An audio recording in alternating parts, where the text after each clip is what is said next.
Hi, my name is Amy Colgan-Niemeyer, and I'm a chronic health issues coach. Today's topic is how to show gratitude to your mother. You may have been born with a birth defect, like me. I was born with spina bifida. And if it weren't for my mom insisting that the doctors do anything they could to save me, I may not have survived. You may have developed chronic health issues in childhood or adulthood. You may have been a wild child, or maybe you still are. Who has been there for you, unquestioningly? Who's always been there for you?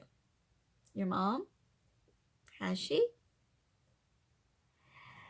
Okay, looking back, I remember she was always there for me. She cooked, she cleaned, she comforted us when we skinned our knees. She was always helping with my health care, my health maintenance, making sure that I got to my doctor's appointments, visited me in the hospital, and listened and taught. She defended us. Now, I grumbled over her babying me and, doing maybe a little bit too much for me over the years. But I also didn't stop it. I let her do it. And she was doing it out of love only. Absolutely. I had a tough time, yes, in my childhood and over the years dealing with spina bifida, of course. But I wasn't the only one that had struggles. My whole family dealt with it, but my mom really took the brunt of it. She was the primary caregiver, and she would stay at the hospital with me. She'd be away from her other kids and her husband, my dad. And so they lost out on time with her because of me, because she was there caring for me. But I heard not one complaint from her, not one complaint from my siblings, not one complaint from my dad. I was never put in that position of feeling guilty for my health issues. And I know that that's not always the case. So I'm grateful for that. And no matter how crabby I got, because I was so frustrated with health issues, she never turned her back on me. She never told me to shut up or anything like that. She let me vent.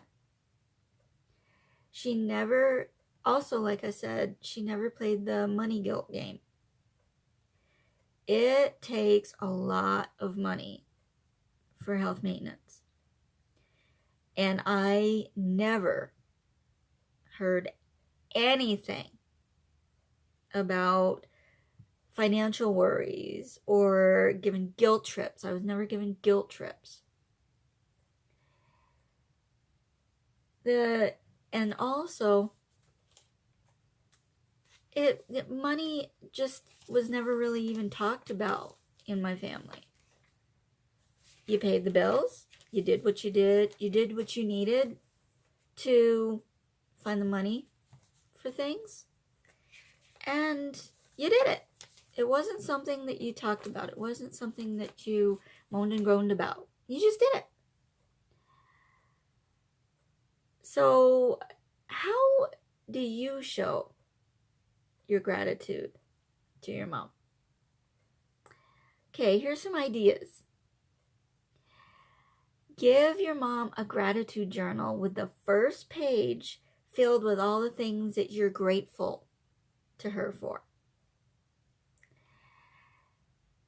Block out time in your day, in your week, for her specifically, to go to lunch, go to the spa, or just chat, talk on the phone for hours. Anything, do crafts, anything that you both love to do together, or even specifically she likes to do. Give her that treat. Take your mom on a trip of her choice. We've done that. We took her to Ireland. She had the pick of wherever she wanted to go, and she picked Ireland. And we also went to Scotland, Wales, and England on that trip too. And she absolutely loved it. And so we're so glad that we were able to introduce her to Ireland and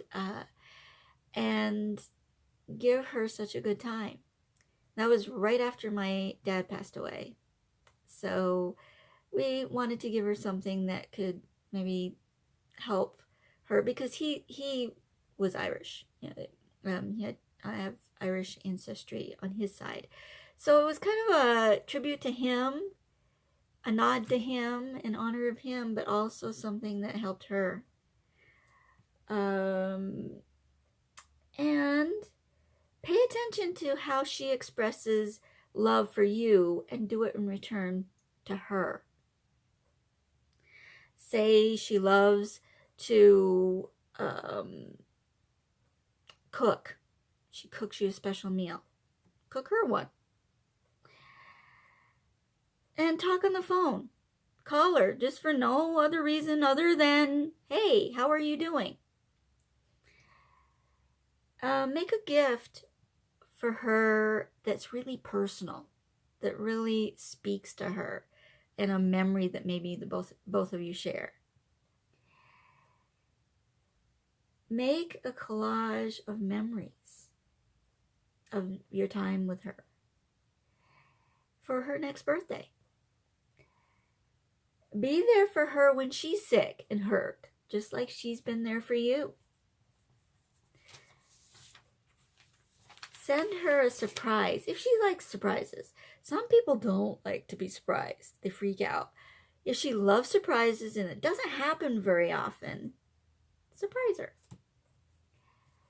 Continue her traditions. Say she has a tradition of cooking meals for shut-ins or something like that.